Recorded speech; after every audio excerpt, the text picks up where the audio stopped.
تاريخ عكا العربي والإسلامي ليس للبيع.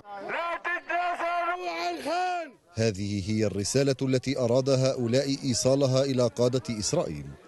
عشرات من أهالي عكا الفلسطينيين احتجوا على اعتزام السلطات الإسرائيلية طرح خان العمدان التاريخي في المدينة للبيع. لن نسمح في بيع عكا أو بيع إرثنا وتراثنا التاريخي في هاي البلد.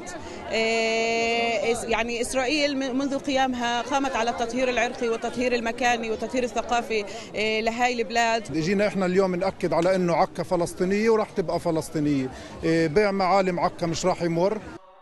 خان العمدان واحد من أهم وأشهر المعالم التاريخية في عكا، أدرجته مؤسسة اليونسكو قبل سنوات على قائمة مواقع التراث العالمي. شيد الخان قبل نحو 240 عاما خلال حكم أحمد باشا الجزار.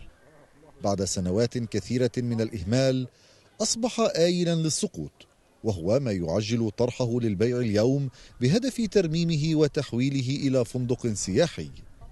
لكن الفلسطينيين هنا يرون أن الصفقة تندرج ضمن رؤية أوسع لتهويد عكا وطمس معالمها العربية والإسلامية العريقة.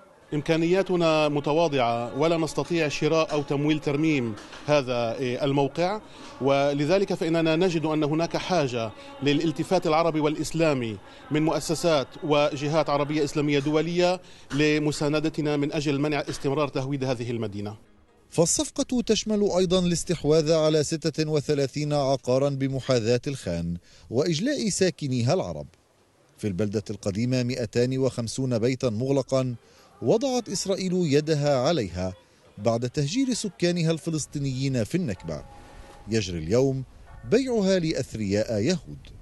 للفلسطينيين في عكا تاريخ عريق ضارب في القدم وحضارة معالمها في كل مكان.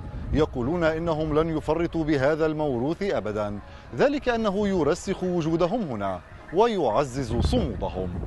لياسكرم، الجزيرة، مدينة عكا.